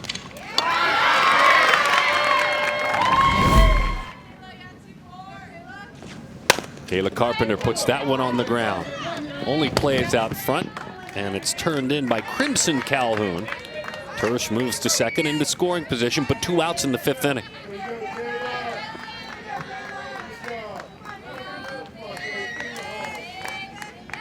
The Valley Waves, Thousand Oaks, Calabasas, Camarillo, California, north of Los Angeles. All homegrown athletes. 0-0, back in the game. Faith Goldfield. Now batting number 00, Faith Goldfield. Struck out back in the 3rd inning. Couple of Ks on her resume.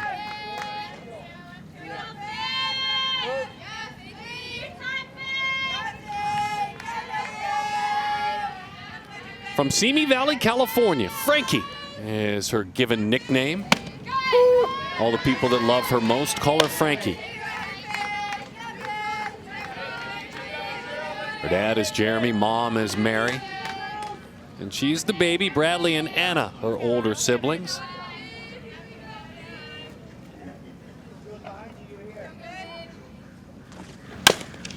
That one is rolled foul. She's at Thousand Oaks High School, and by the way, while playing for Thousand Oaks High School, she's earned a ton of respect. 3 years she's been a team captain there. 3.7 GPA. This is our future journalist.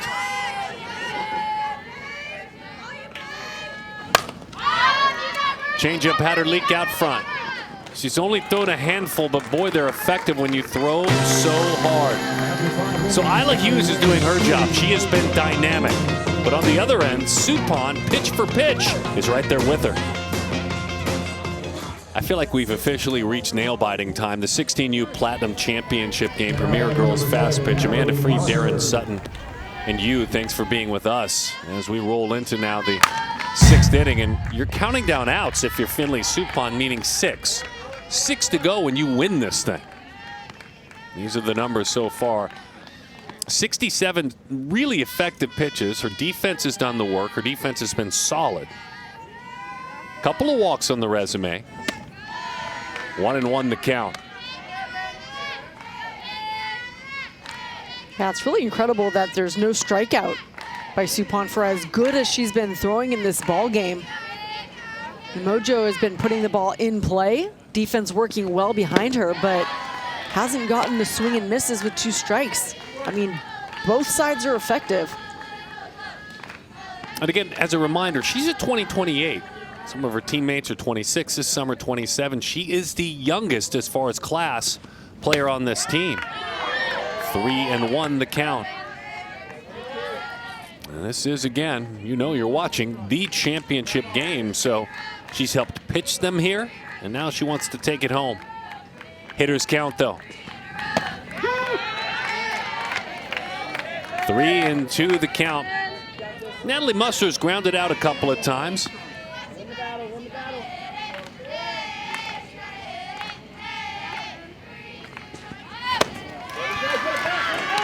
Leadoff base runner for the second consecutive inning.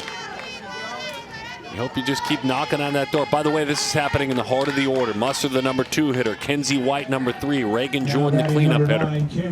9, These are the hitters. This has to be the inning if you're the Mojo.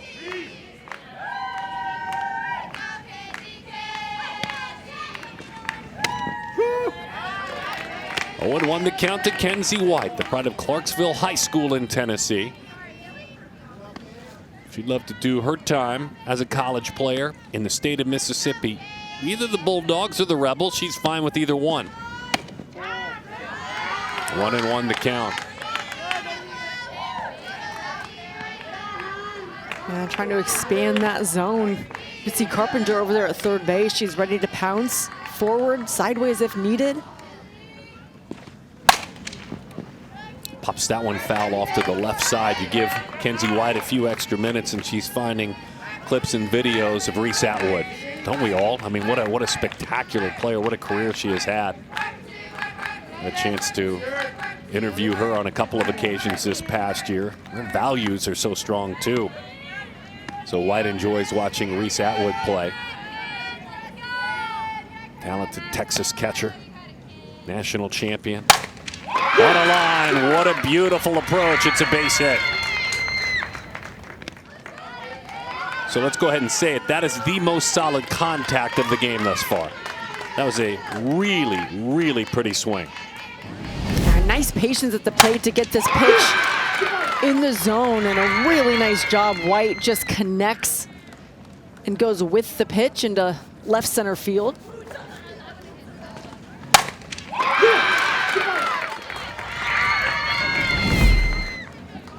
Such beautiful angles. Our production team and capturing what basically was a hitting clinic. You could see on that super slow-mo the spin on the ball as it turned away from the hitter, and all she did was hit it that way. Well, you've got one to play with. Meaning, you've got a run to play with. So I think the key for her now as we watch her work, Philly Suppan, is not to be something she isn't at this point, which might be tempting. Here's Reagan Jordan. What I mean by that is chase strikeouts. 1-0 the count to Reagan Jordan. Yeah, what Suppan's done really well is just throw to simple contact. So when you see runners on base, you say, I get that force out at third. We have a force out at second. Let's get a little ground ball to the infield.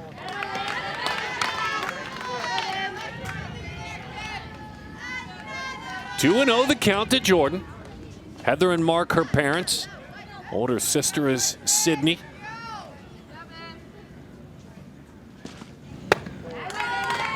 Three 3-0 the count, patiently working herself through.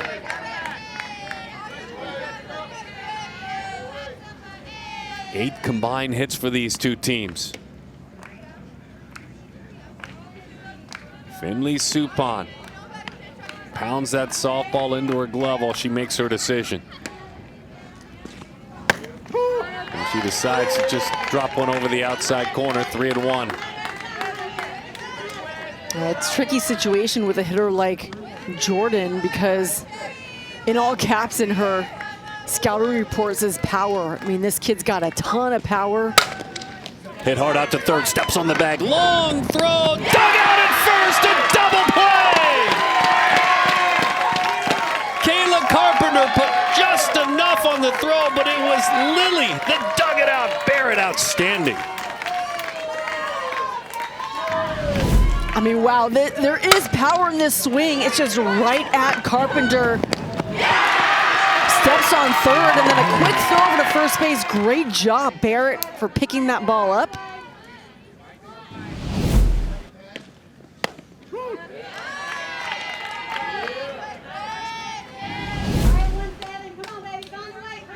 Oh, that's gotta feel good.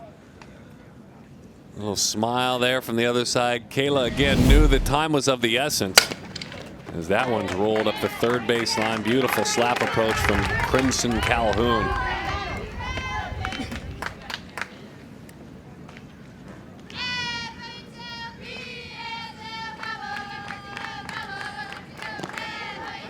You can see that sun.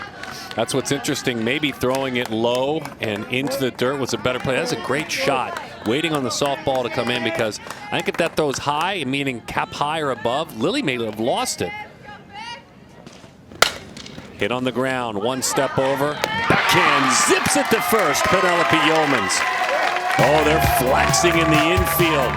Finley Suppan, thankful for what she has working behind her. Certainly the team from just north of Los Angeles, the Valley's Waves, looking for some insurance. The Valley Waves, I should say. It's been tough to do against Isla Hughes, who has been spectacular. She's allowed a couple of base runners. Both singles, she's allowed another base runner. That's funny. Lily saw something she liked, made that great scoop at first last half inning. Didn't wait around, though, to get behind in the count. Yeah, that happens more times than you think, that you make an incredible defensive play and then jump up into your at-bat and continue on with that nice piece of hitting right back up the middle. She ambushed that pitch. Finley Suppan, boy, you can still hear it pop that catcher's mitt. At high 60s velocity from a 20-28 in Isla Hughes.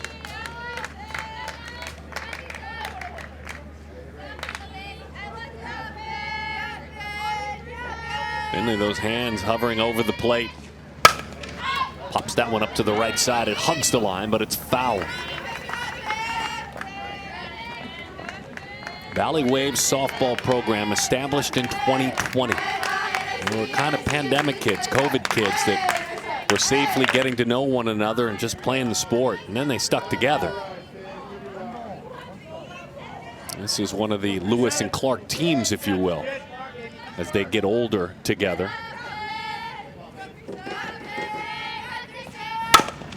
On the ground, bobbled. That eliminates the chance for getting a shot at the lead runner. So the lead runner, Barrett. Suppan heads back to the dugout. I'm not so sure there's anything wrong with that. Solid contact.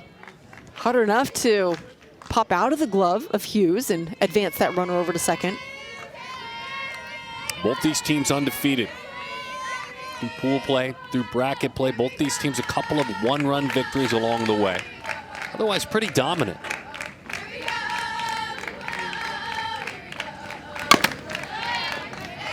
That natural dive under the swing, that time of Reese Shaver.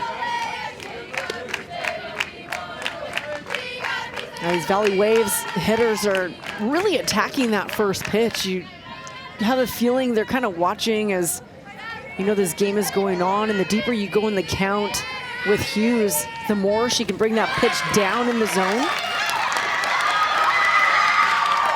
Big wild pitch moves the runner to third. Again, when your stuff is that electric, it's that much tougher for Hattie Graham to block. Yeah, Graham has really been working hard behind the plate. Not just with pitches like this, but pitches down in the zone to bring them up and into the zone. Safety squeeze attempt, bunted right through it.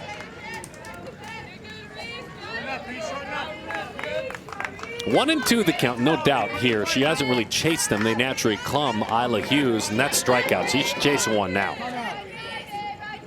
What do you have for a count? 1-2. Thank you. They double check the count. Home plate umpire J.D. McGuire asking Chris Retzel. 1 ball, 2 strikes to count. Looking to strand Barrett at third.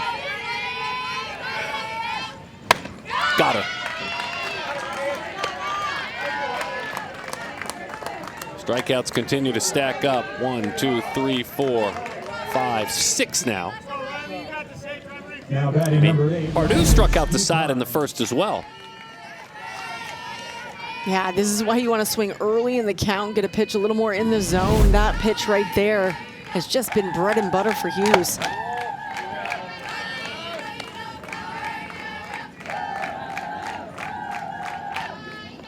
Couple of key defensive plays, as well as a 2-for-2 day.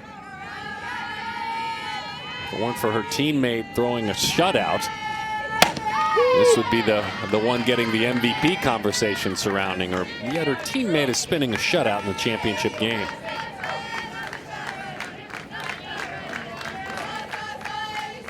Millie Pardue hopes there's one big swing inside that first base dugout for the Mojo.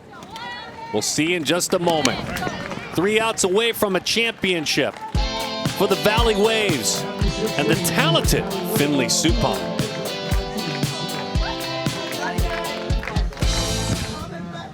Well, could be a couple of outs away from handing away the first title of this 2025 PGF Championship, and Finley Suppan has been the story. Looking to take it to the finish line. Her team leading 2-0 and just continuing to utilize her defense behind her.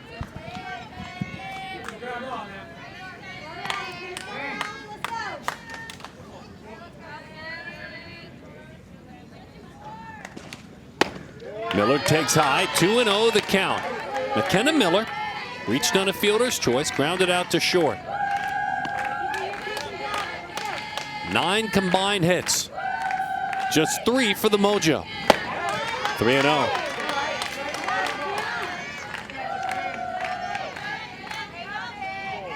The Mojo have really made Suppan work out there in the circle the last couple of innings. They've been extremely patient at the plate.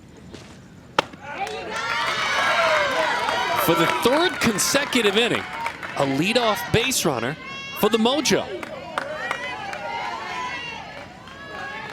Now batting, number 34. Dad, whose first Rain job Brewer. was cleaning dishes in a kitchen before a long major league career because his dad was the chef, Jeff Suppan. Rolled out towards short. They're looking to just get one. Can they? Unable to dig it that time. It bangs off the front of the dugout. The tying run is at second base for Tennessee. The Mojo.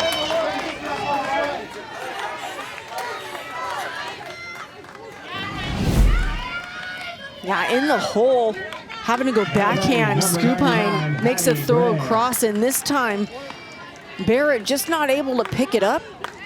A big break here for the Mojo. Hattie Graham, the catcher. To the backstop it goes.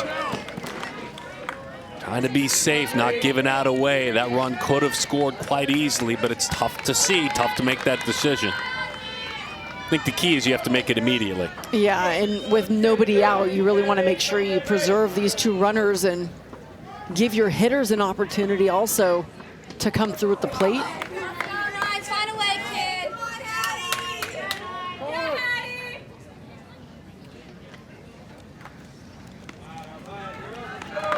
What are we talking about? Take me out to the circle. What are they going to talk about here? Just got to slow the game down and, you know, go back to, we talked about it with Suppan in the circle, just how did you get to this point in this ball game? How have you kept that 0 up there on the scoreboard? It's throwing the ball with your movement through the zone, and let's let your defense work behind you. The Waves have gotten out of innings like this before. And of course, you feel the pressure of it being the final inning, but you just got to get one out at a time. I'm sure you recall many points during your heavily decorated career where those final 3 outs seemed very hard to get. Well, we knew this was going to be the case with the Mojo after the last couple of innings and what they had been working towards. And last inning, they had a great opportunity to put a couple runs on the board, and the Waves were able to get out of it. And here, the Mojo are pushing again.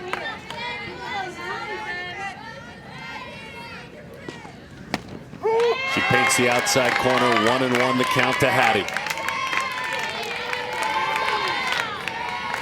I mean, this is what you want to see in a championship game, though, right? You don't want to see a blowout. You want to see the team that comes out on top really have to earn it. Bounced high hop. The play is at home. She'll get in a rundown.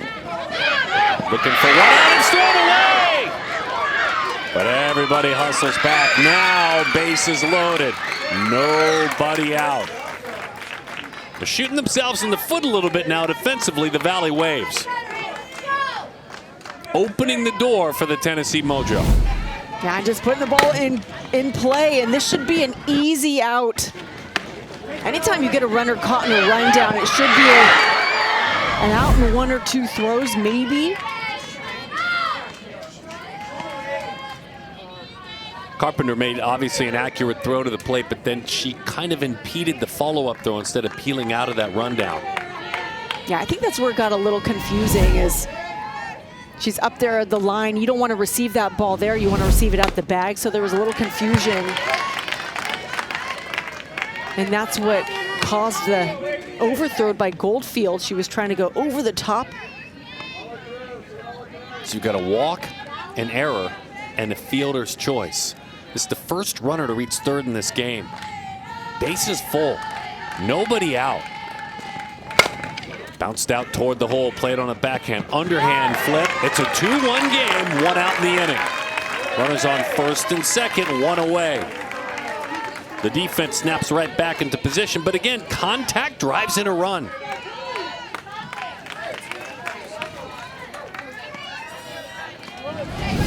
Yeah, this is a great job of eliminating that runner off of third base, because now you don't have to worry about that one pass ball. They've managed to flip the lineup. They're back to the top of the order. Peyton Hector. 0-1 the count. Peyton has grounded out 3 times, and she spread it all over. Short, second, right back to the circle. 1 run to tie, 2 outs on the other side to win. Hit hard, base hit left field. Base is full. Hector with an incredible approach. That was beautiful. It's exactly what you're looking for.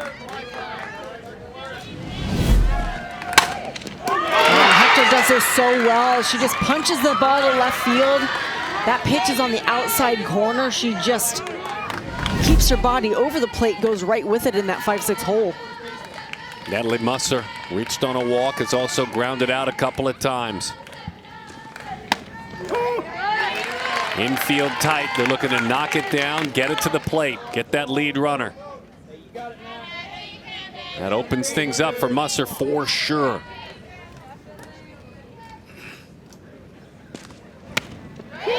Oh, 0-2, she froze her that time. An 0-1 changeup and a really good one. Well, if ever you've wanted your first strikeout of the game. When this is a hitter, by the way, that's really tough to K. Right at 100 pitches for Finley Suppan. She's dealing now with the daughter of Adam and Kara, Natalie Musser.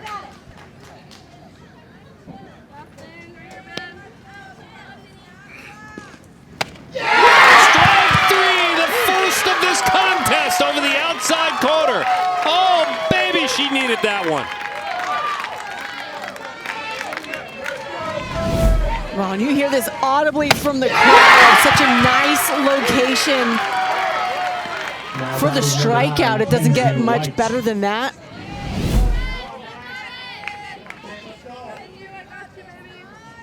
Bases full, defense back, 1-0 the count. Nice job there by Goldfield.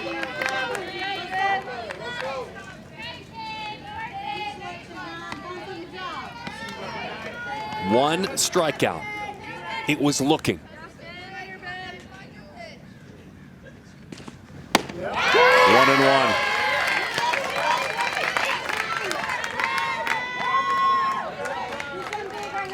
White singled last time up.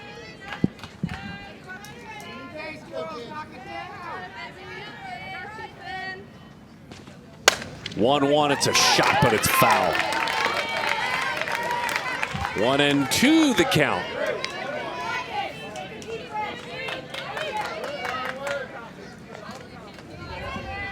You know, heavy situation on both sides. You could look at Suppan in the circle, bases loaded. Your team's up by 1, 2 outs, and then you've got White in the box, 2 strikes. She sees that tying run there at the third base. The 1-2, base hit right field. Hustling onto the plate, a couple of runs scored. The Mojo got it done. Oh, Tennessee.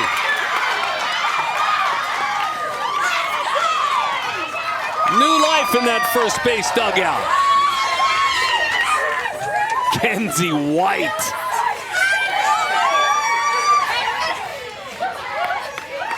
Now batting number 16, Reagan Jordan. And Hattie Graham just kept on going. She was going to force them to make a play. It wasn't even, it was bobbled on the relay. Hector goes all the way to third. And just like that, Tennessee Mojo now, they're counting outs. And by the way, they're doing so with a dominating pitcher heading back out to the circle. Yeah, such a decisive swing by White on that inside pitch to turn on it and score a couple runs. High pop-up, lost for just a moment, charging in, unable to hold on, and another run scores. All the way to second. It was a long run for Liv Tersch. Fighting the shadows just a bit, popped in and out of that glove, and another run, 4-2.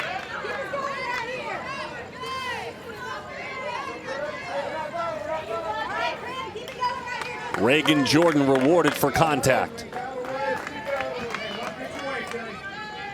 Yeah, Jordan swings such a powerful stick. You have to play deep. And I don't know if Skupine maybe realized how deep Tersch was playing out there in left field. She ran a long way in.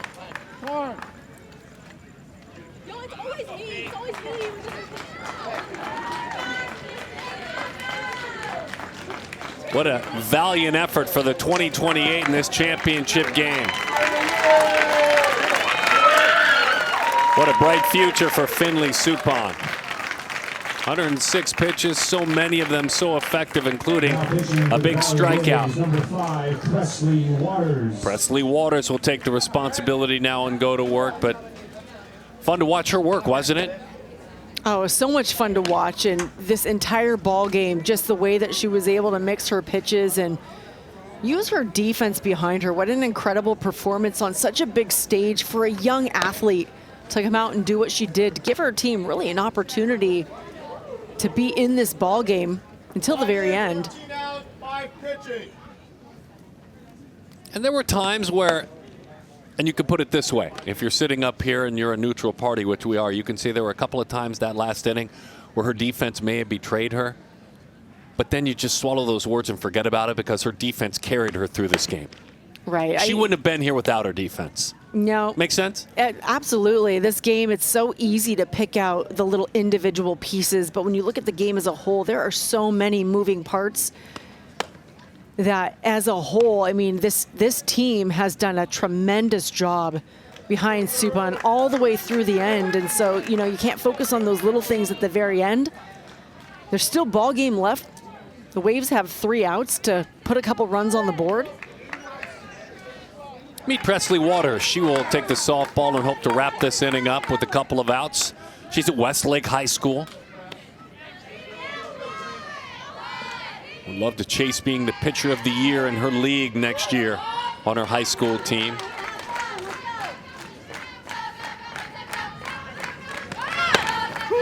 That one hits the inside corner. Her mom is Michelle. Her stepdad is Omri. Her stepmom is Amanda, and dad is Drew. She loves this pitcher, Jordy Ball, don't we all? That one's popped foul. Said even after Jordy went through the ACL, she still now dominates. She's a two-way player, as great as she is in the nation. And this pitcher, as she deals with this talented hitter, is a heck of a volleyball player, too. As a matter of fact, MVP for her volleyball team this past year. Center field hangs up nicely. Wow, Tennessee Mojo. What a turn of events. They cash in on a walk and some miscues, and then a whole bunch of timely hitting. They're 3 outs away from a title.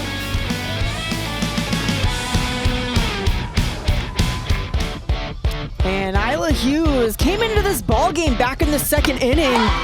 Waves were up by 2, but now heading into this last inning, nothing for the Waves. 6 strikeouts on the day, that heavy drop ball.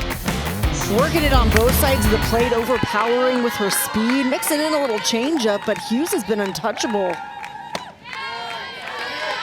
And she, if it holds up as is, turns out you flip the script from the talented Finley Supont to they're not out here without Isla Hughes. She would be the MVP of this game, no doubt.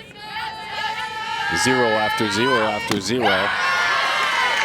As that one dives low, 2-0 the count. This is a gritty team. They're unfazed by pressure. We talked about that. Sophia Casella, pretty sack bunt back in the second inning. And fielder's choice ground out in the fourth inning. Isla Hughes with the sun setting beyond the left field wall zips it in there. 2-1 the count.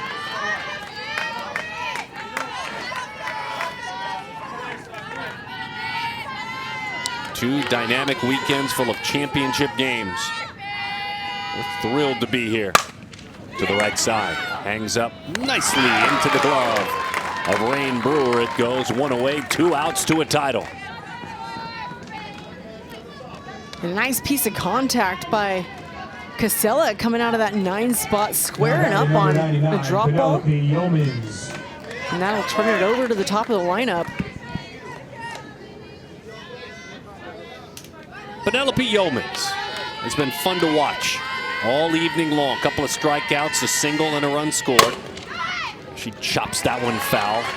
First base line. Took a bad hop earlier in this game. It actually drew some blood from her nose, and she wasn't about to come out of this game. Can't imagine how badly that hurt. Made an incredible defensive skills play on a ball that popped loose from a shortstop, only to gather it up just in time to record a force out at second. Kind of a pinball effect. 0-2 the count. There's that natural movement.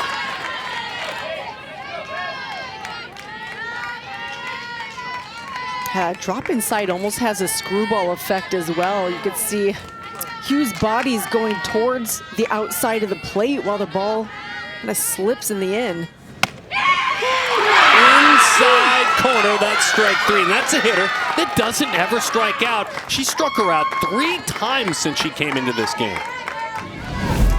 Yeah, Hughes has just had Yeoman's number.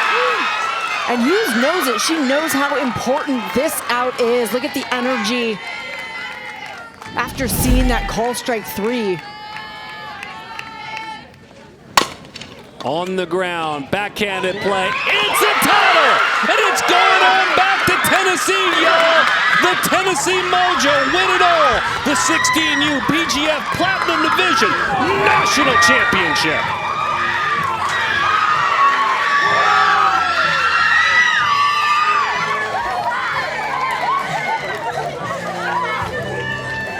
And they do it in comeback style. I mean, wow, you have to credit the grit for the Mojo for sticking it out the entire game and putting that final push when they needed it. And you know, for the Waves, that's tough to watch. You held the lead from the very first inning all the way to the 7th. And then a sudden turn of events, the Mojo found the hits that they need, found the base running, found the pitching for the last several innings of this ball game and managed to pull it out in the end. Yeah, an incredible journey for this team. A perfect week in Southern California. It doesn't happen without Isla Hughes, though. Isla Hughes really the story. There needed to be some timely hits. That had to happen. The hits were there.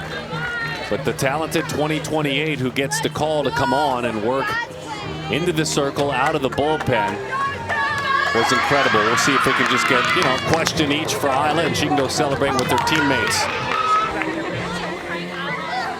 Isla, it was a pleasure. I mean a pleasure to watch you work. Congratulations. I'm sorry. Congratulations to you, Isla. Thank you. A little bit, when you're warming up out there, right, beyond the fence, and you know you're coming in, walk me through kind of what's going through your mind.